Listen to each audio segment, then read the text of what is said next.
So today we're gonna continue reading Red Hangover by Dr. Kristen Ghodsee. So this is part 1, chapter 1, Fires.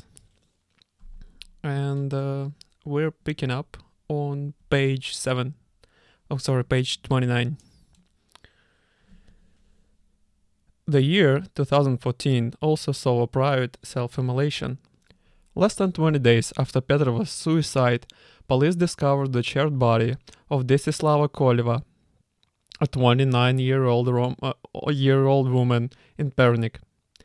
Neighbors noticed a bad smell and called the authorities to investigate. Koleva left a suicide note in her journal, explaining that she burned herself alive in a garage so as not to damage anyone's property. She wrote that she was exhausted from living in poverty. Neighbors reported that Koleva had recently visited local emergency room to have a tick removed from her leg. After admitting her for the procedure, medical personnel turned her out on the street when they realized she didn't have 10 levs, €5, to pay their fee. Jesus.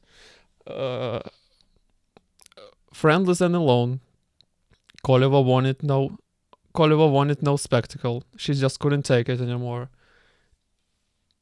Yeah, well, holy shit. So apparently they also their medical system, healthcare system got also destroyed.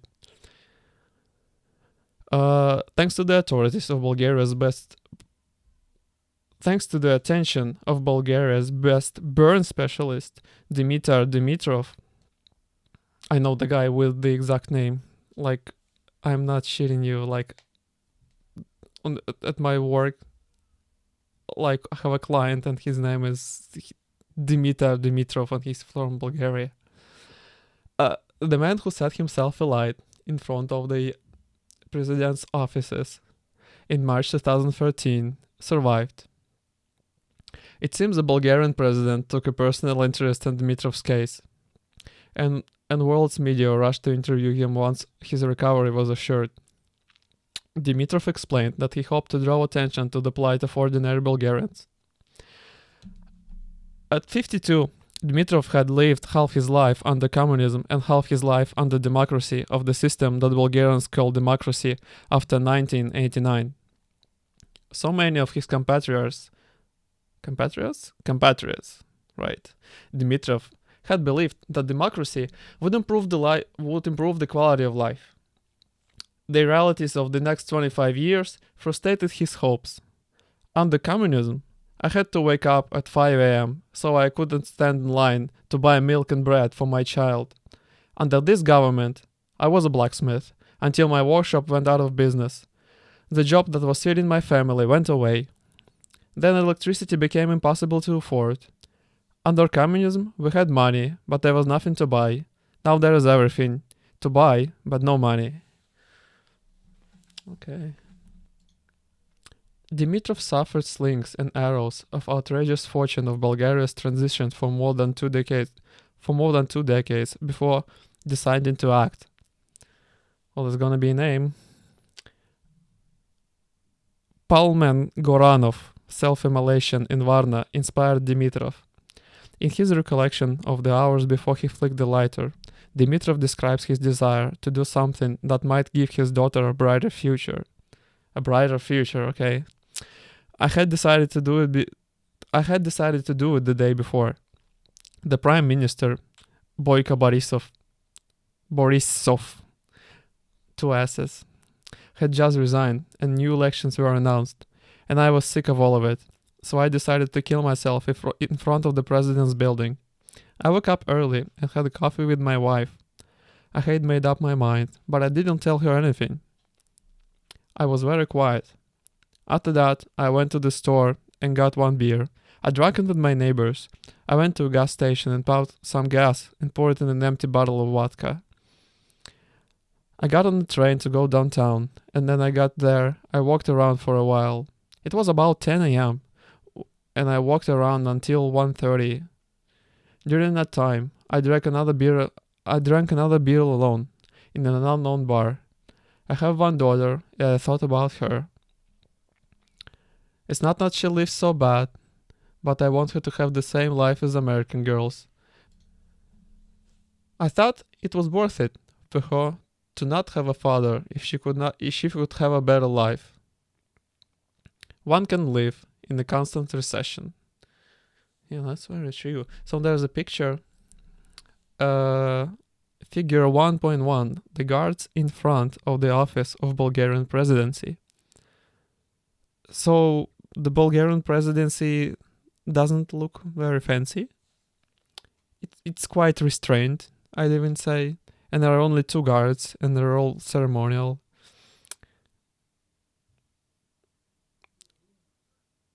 Like, I've seen entrances to the supermarkets that look just like that. Okay, so let's continue. When journalists asked Dimitrov why he didn't just shoot himself in front of the presidential palace, the latter replied, "I did not want to simply commit suicide. We had all of these protests, we're still having them, and still nothing gets done, nothing changes, and I didn't want anything from the Bulgarian politicians. I was hoping that the world, people like you, would look at our country with careful eye. When Palmen Goranov committed suicide, he ousted the mayor of Varna with his self-immolation. I wanted to oust the entire system." Wow, dude, you're a revolutionary, fuck. In another interview with BBC, Dimitrov once again insisted that he wanted to make a difference for his country. "I believe I have achieved what I set out to achieve," he told reporter Tom Esselmont. "I might have been a fool, but I hope it will change things for the better here." Although the Bulgarian government deleted all of his social media accounts, fearing his influence on other Bulgarians, frustrated with the path their country has taken, Dimitrov imagined himself as their spokesperson. "Now I see that having survived setting myself on fire, I can be the voice of those experiencing what I have experienced. I hope that by telling my story, I can make people more aware of the situation here in Bulgaria." Perhaps Dimitrov was right. Jan Palich's death in Czechoslovakia spurred Western citizens' resistance to Soviet aggression and human rights violations. The self-immolation of Mohamed Bouazi, a street vendor harassed by the Tunisian government, is largely credited when inspiring the Arab Spring. Bulgaria now boasts second large number of political self-immolations in the recent years, only trailing Tibet, where more than 130 Buddhist monks set themselves alight between 2009 and 2015 to protest the continued Chinese occupation of their country. 130? I had no fucking idea. I knew it was bad in Tibet, but 130 people set themselves on fire in protest in Tibet against Chinese government. What? Of course, Chinese still occupy Tibet. And as of November 2016, Boyko Borisov still served as Prime Minister of Bulgaria. Oh, nothing changes. Dimitrov's country was still the poorest in EU, and Bulgaria electricity distribution monopolies was still demanding higher prices. Only thing was noticeably cheaper: the price of gasoline. Oh my god. Okay. Wow, that's the end of the chapter, and what a chapter. I learned a surprising amount of disturbing stuff from it, and I just don't even know what I make out of it yet. Obviously, the fact that people self-immolate themselves is just like, wow, people must be really, really on the brink of just, I don't know. I don't have words for it. I don't think I have words for it. It's just like the peak of human protests. And in Tibet, 130 people have done that in 6 years. It's just crazy. What must be happening in there? Just what kind of stuff is going on in Tibet? I don't know. All right. So yeah, learned a lot. This chapter sets a pretty high standard for this book, I guess. And it looks to me that it's gonna be quite difficult to topple that. So let's see what Dr. Christian got for us.